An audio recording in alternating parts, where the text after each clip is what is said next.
Bismillahirrahmanirrahim. Assalamualaikum warahmatullahi wabarakatuh. Selamat pagi, salam sehat untuk kita semua. Perkenalkan, nama saya Farah Kubaila, SIP MPS. Saya adalah salah satu dosen program studi ilmu pemerintahan, Fakultas Ilmu Sosial dan Ilmu Politik, Universitas Lambung Mangkurat, Banjarmasin. Pada kesempatan kali ini, saya akan menjelaskan mengenai salah satu mata kuliah yang saya ampu, yaitu pengantar ilmu politik. Dan mata kuliah ini adalah mata kuliah wajib fakultas yang artinya juga diajarkan di program studi lain di lingkungan Fakultas Ilmu Sosial dan Ilmu Politik, tidak hanya di program studi ilmu pemerintahan. Dan mata kuliah ini adalah mata kuliah dengan bobot 3 SKS.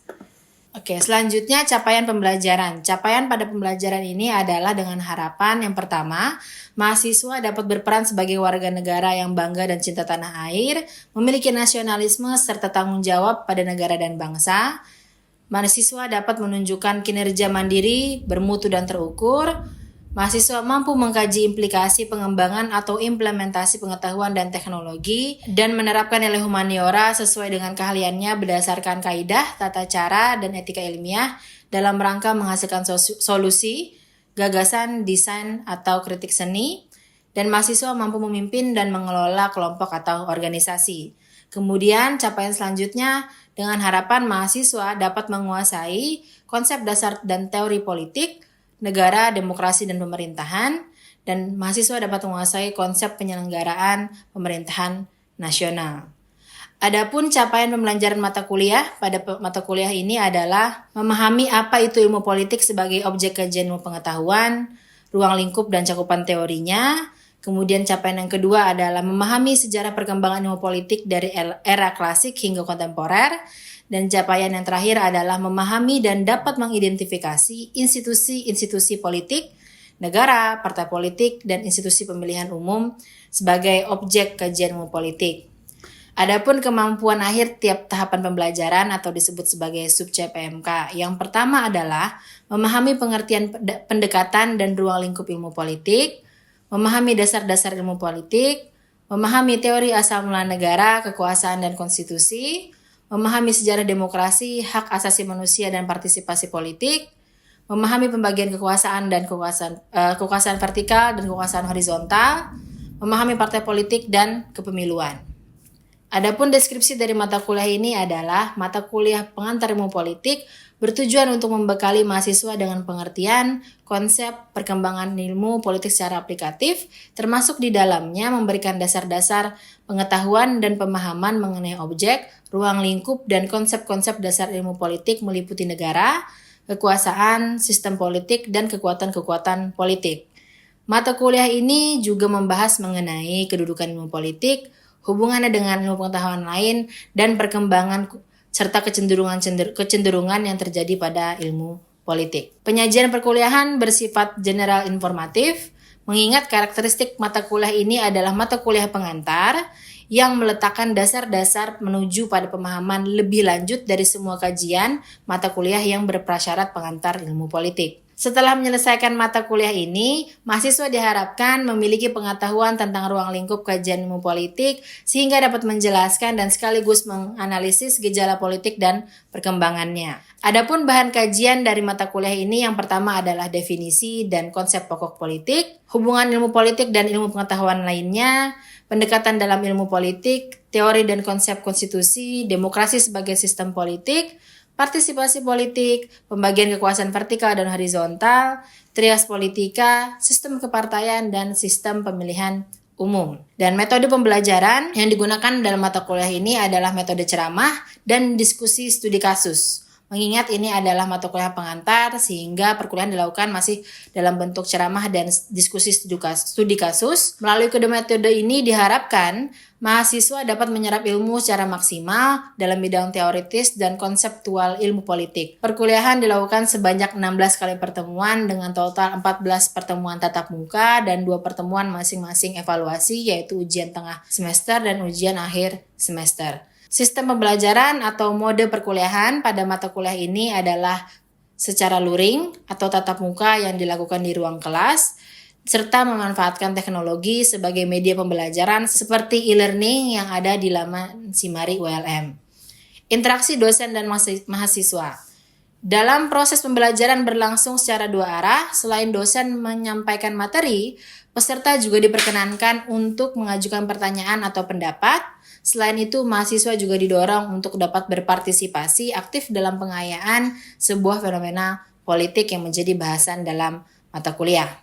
Sistem penilaian mata kuliah ini adalah teknik yang digunakan berdasarkan pedoman penskoran dengan hasil ujian dinyatakan dengan huruf A, B, C, D, dan E. Dan bobot penilaian adalah 30% untuk tugas, yang termasuk di dalamnya adalah keaktifan di dalam kelas, kemudian 30% untuk ujian tengah semester, lalu 40% untuk ujian akhir semester. Selanjutnya akan ditampilkan video perkuliahan mata kuliah pengantar ilmu politik yang membahas pembagian kekuasaan secara vertikal. Selamat menyaksikan. Terima kasih. Assalamualaikum warahmatullahi wabarakatuh. Waalaikumsalam warahmatullahi wabarakatuh. Selamat pagi semuanya. Pagi. Bagaimana kabarnya? Baik. Alhamdulillah baik. Di mata kuliah ini juga merupakan salah satu topik yang sangat penting karena berkaitan dengan kekuasaan. Sebagaimana yang pernah kita bahas sebelumnya, bahwa untuk menjaga keseimbangan dalam politik perlu ada pembagian kekuasaan agar bisa meminimalisir penyalahgunaan kekuasaan. Oke.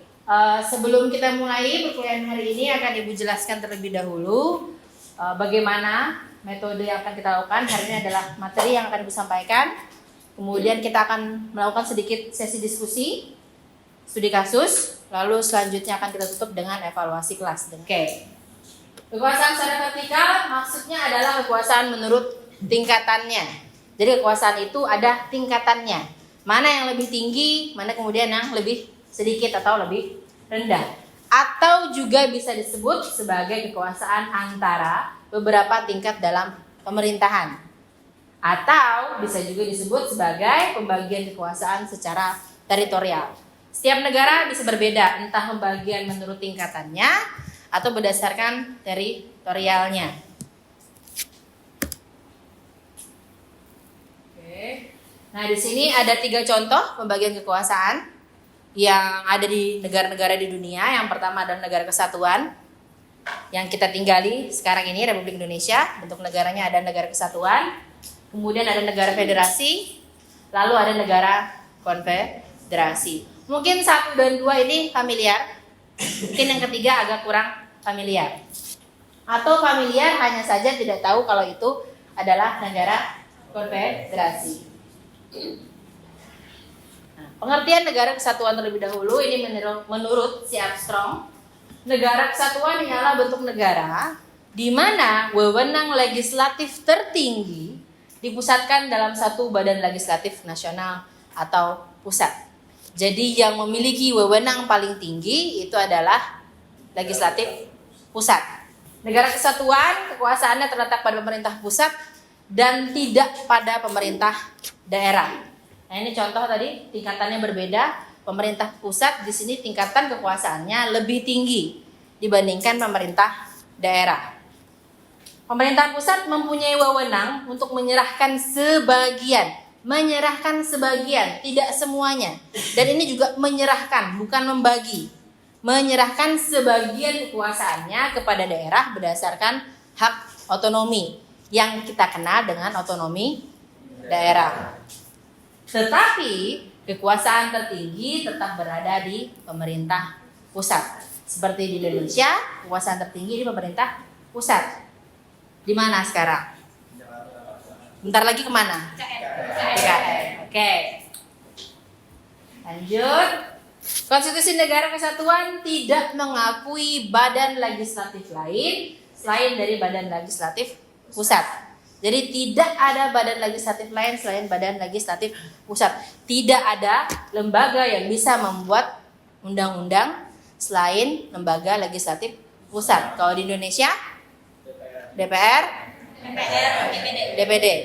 Oke. Jadi kewenangan untuk tiap daerah membuat peraturan daerah bukan berarti pemerintah daerah itu berdaulat.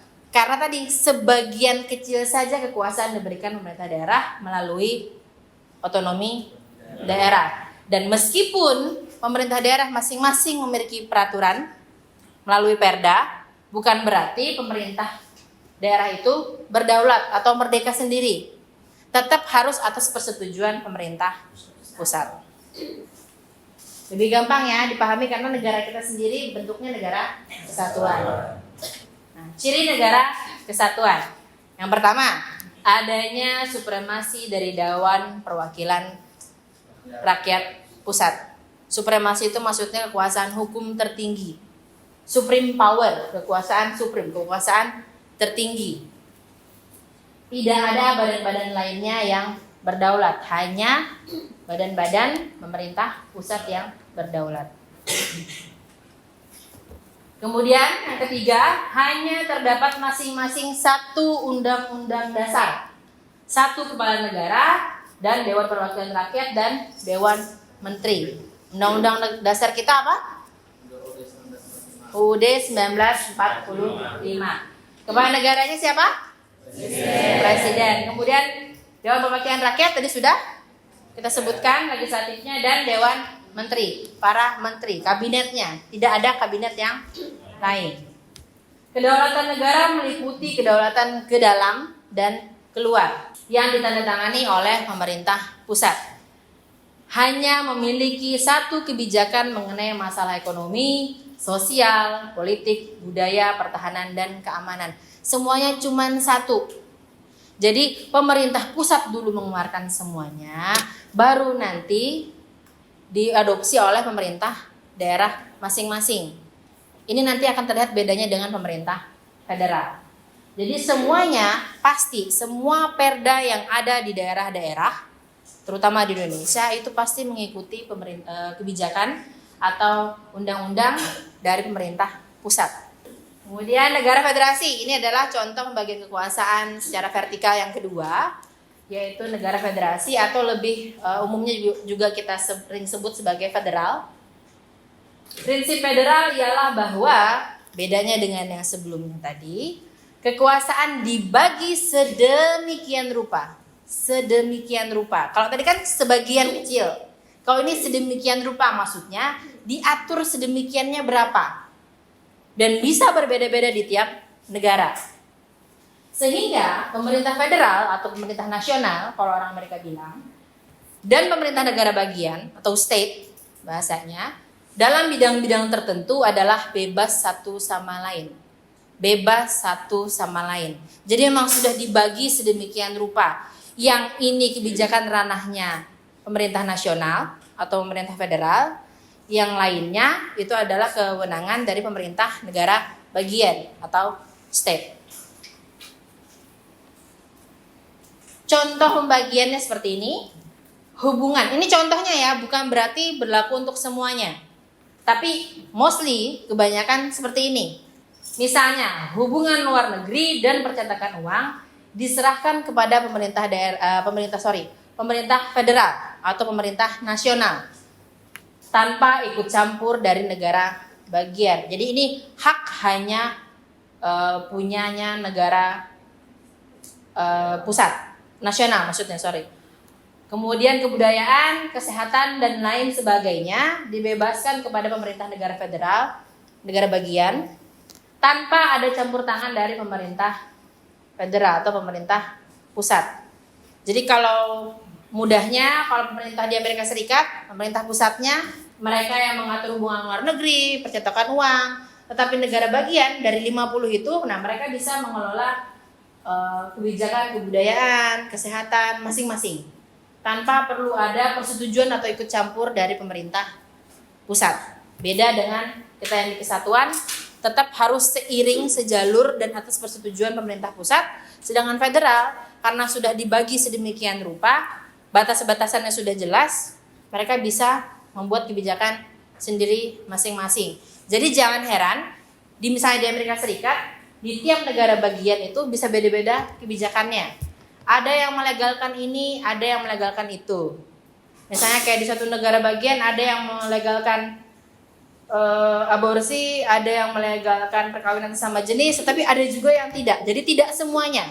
Tidak semua di negara di Amerika Serikat itu, negara bagian itu tidak semuanya melegalkan same sex marriage. Tidak semuanya. Dan tidak semuanya juga melegalkan aborsi. Tidak juga semuanya melegalkan apa misalnya perjudian kayak di Las Vegas. Kalaupun ada, mungkin pembagian pajaknya nanti berapa, berbeda-beda masing-masing. Kebijakan kesehatannya, kebijakan kebudayaannya juga berbeda-beda. Cara terbukanya federasi, kenapa kok orang memilih federasi? Kenapa nggak kesatuan? Kenapa nggak republik? Adanya perasaan sebangsa di antara kesatuan-kesatuan politik yang hendak membentuk federasi itu.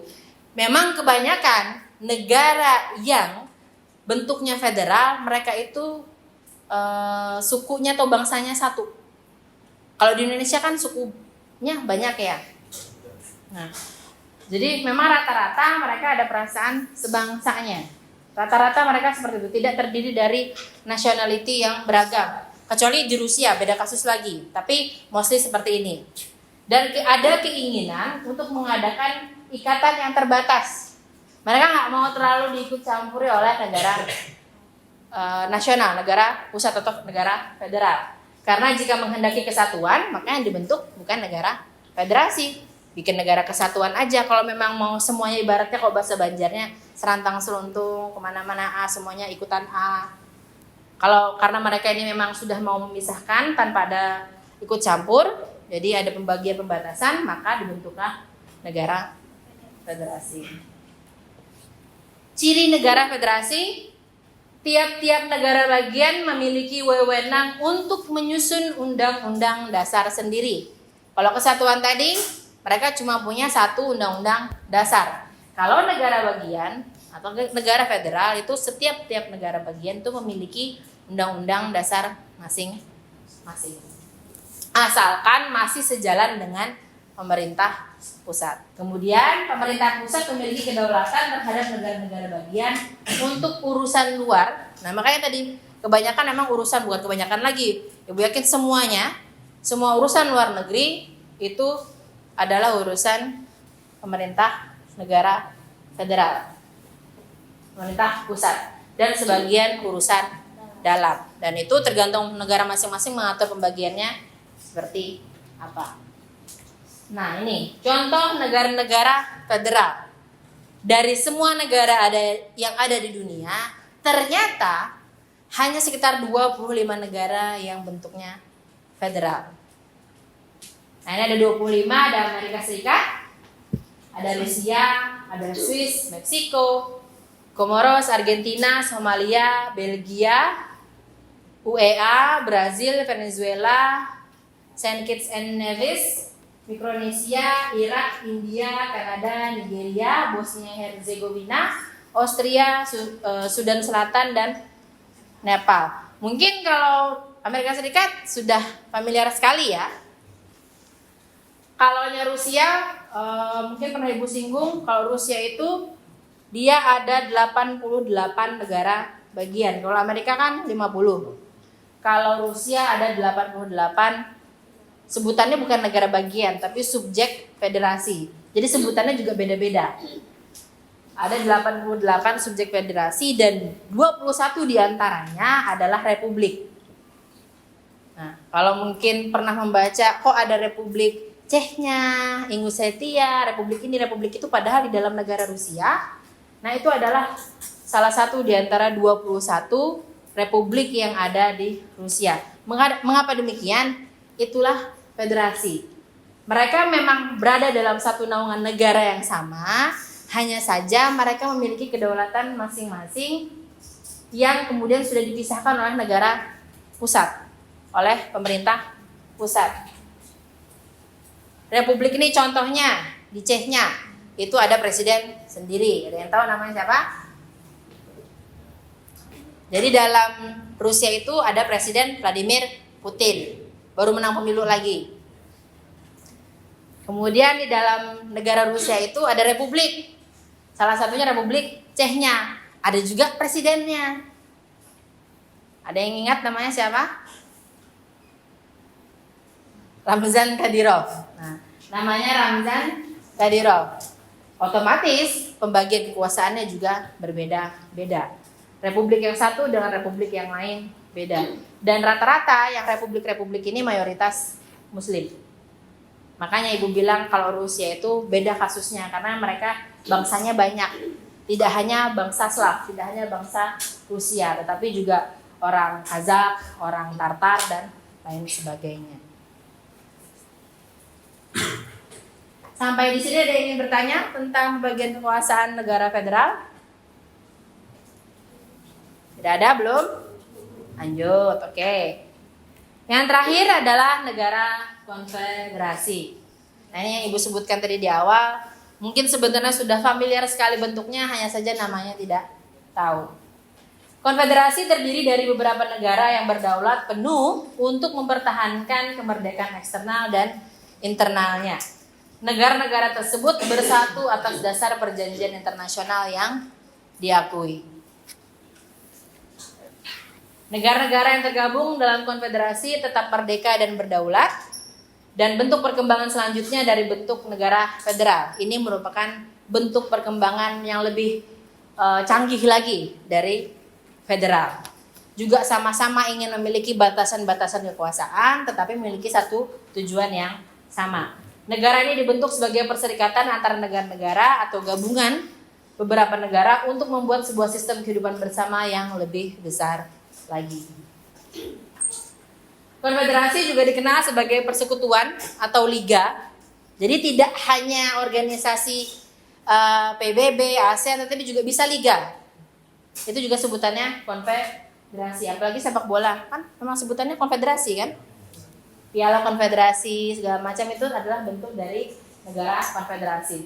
Persatuan kelompok atau negara berdaulat yang bersatu untuk tujuan aksi bersama. Entah itu untuk perdamaian, entah itu untuk perdagangan, entah itu untuk sekedar olahraga seperti sepak bola, kemudian futsal, dan lain sebagainya.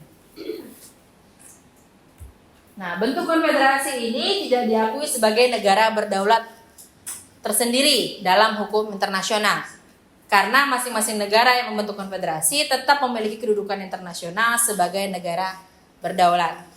Contoh dari konfederasi antara lain adalah Perserikatan Bangsa-Bangsa, ASEAN, apa lagi? Uni Soviet ya, dulu ya. Terus? Tapi Uni Soviet juga negara sih, bukan konfederasi. Uni Eropa. Apa lagi? Ayo. Konfederasi. VOC apa? Yang jangan contohnya yang dulu-dulu dong. Yang sekarang. NATO. Terus PBB sudah ini contohnya. Apa lagi?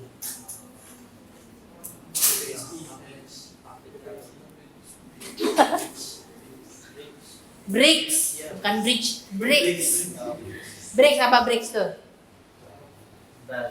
Brazil, Rusia, kan, India, China, terus, ya South Africa, benar tadi sudah, Afrika Selatan. Oke, jadi itu tadi contoh dari konfederasi. Nah, sebelum kita membuka sesi tanya jawab, kita bikin diskusi dulu. Silahkan kalian berhitung dari 1 sampai 8. Jadi tiap orang nanti anggotanya mungkin sekitar 5 sampai 6 orang, dimulai dari Zainab.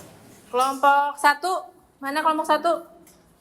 Oke, kelompok 1 pembagian kekuasaan federal di negara Switzerland. Udah jelas ya, jadi silahkan kalian cari tahu tentang bagaimana pembagian kekuasaan di negara-negara tersebut. Berapa jumlah negara bagiannya, kemudian juga apa saja kebijakannya. Tidak usah terlalu banyak, cukup singkat saja agar memberikan gambaran ke rekan-rekan yang lain tentang bagaimana pembagian kekuasaan di negara-negara tersebut. Waktu diskusinya Ibu beri 15 menit cukup ya.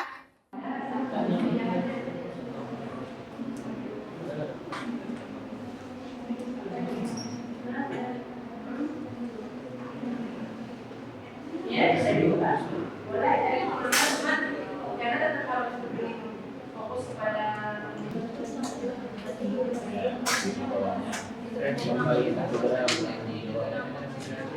saudara.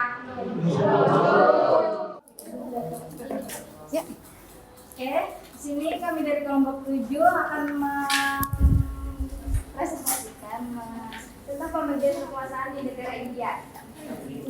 Kami dari kelompok 6, pembagian kekuasaan di negara Irak. Oke, terima kasih, tepuk tangan. Jadi tadi Kami mewakili kelompok 8 untuk menjelaskan tentang pembagian kekuasaan di Austria. Austria merupakan republik federal yang terdiri dari 9 negara bagian dengan sistem pembagian kekuasaan federal yang terstruktur. Dan negara bagian tersebut adalah Burgenland, Thuringia, Lower Austria. Oke, Ibu rasa cukup untuk diskusi kita hari ini. Ada yang ingin bertanya terkait pembagian kekuasaan vertikal? Oke, silakan Zainal. Oke, perkenalkan nama saya Zainal Mutakin. Jadi, di sini lumayan tertarik karena ini kan tadi itu kayak sebenarnya itu kan kayak berbeda-beda kayak jadi untuk pembagiannya itu kan adalah kayak sesuai dengan kebutuhannya masing-masing. Ya. Yang nantinya itu lumayan kayak gitu. Oke, berarti ini lebih ke sistem politik sebenarnya. Sistem pemilu di negara federal itu contohnya. Ya mungkin ini juga kekuasaan, sebutannya kekuasaan politik. Oke, menarik juga memang. Jadi dengan berbagai macam pembagian yang sangat luar biasa ini, kok bisa? Bagaimana seorang pemimpin kemudian diatur? Kalau soal pembagiannya, ya bisa karena semua sudah diatur di konstitusi. Pemimpin itu tinggal menjalankan apa yang ada di konstitusi. Kecuali jika ada yang dirasa sudah tidak cocok lagi dengan negara. Dan bagaimana dengan pemilihannya, otomatis juga akan berbeda-beda. Ada juga yang memang berdasarkan persetujuan Senat, kemudian juga negara bagian, semuanya masing-masing berbeda. Tetap tapi juga belum tentu semuanya juga melalui pemilu. Ada juga masih yang belum melalui pemilu, tapi mostly sudah melalui pemilu. Hanya saja bedanya di sistem kepemiluannya. Ada proporsional terbuka, ada proporsional tertutup, ada yang lain sebagainya yang nanti akan dibahas di pertemuan berikutnya. Kalau di Indonesia, pemilihan umumnya secara langsung. Oke, ada lagi yang ingin bertanya sebelum kita akhiri? Ya, silakan. Bertanya, kenapa Indonesia tidak menerapkan bentuk negara federal? Karena kan geografis Indonesia itu pulau-pulau yang terpisah tuh. Ya. Jadi menurut Pian, apa yang membuat Indonesia tidak cocok untuk menjadi negara federal? Oke, mengapa kemudian Indonesia tidak menjadi negara federal? Padahal juga lokasinya terpisah-pisah, ya nggak jauh-jauh banget, cuma terpisah dari pulau-pulau. Kenapa justru kesatuan? Indonesia pernah membentuk negara serikat. Apa namanya? Republik Indonesia Serikat. Dulu pernah dibentuk UUDS 1950 namanya. Jadi Republik Indonesia Serikat. Hanya saja saat itu ternyata tidak ditemui kesepakatan di kabinet menteri. Dan juga mengapa tidak federal, tidak serikat, karena ya memang yang dikehendaki saat itu adalah unity atau kesatuan. Makanya tadi syarat federal, jika negara itu menghendaki kesatuan, maka mereka ya membuatnya kesatuan, bukan federal. Dan yang dibutuhkan Indonesia saat itu dan sampai saat ini adalah kesatuan. Udah jelas? Oke. Untuk materi hari ini sudah Ibu seperti biasa sudah ada di e-learning dan sudah Ibu tambahkan videonya dalam bahasa Inggris. Jadi ini contohnya. Nah, ini pertemuan pembagian kekuasaan agak kecil ya. Nah, ini pembagian kekuasaan vertikal, ini PowerPoint-nya dalam bentuk PDF. Kemudian ini ada link dari YouTube Forms of Government. Jadi ini memang lebih kenapa Ibu banyak kasih contoh yang federal karena memang perlu banyak pengayaan di federal ini. Kemudian apa itu federalisme? Memang contoh paling banyak di internet adalah Amerika Serikat. Kemudian ini untuk minggu depan di pembagian kekuasaan horizontal atau trias politika. Mengapa separation of power? Mengapa pembagian kekuasaan itu penting? Oke, kalau begitu Ibu ucapkan terima kasih atas perhatiannya hari ini. Semoga kalian selalu diberikan kesehatan dan kita berjumpa kembali di pertemuan berikutnya. Assalamualaikum warahmatullahi wabarakatuh. Waalaikumsalam.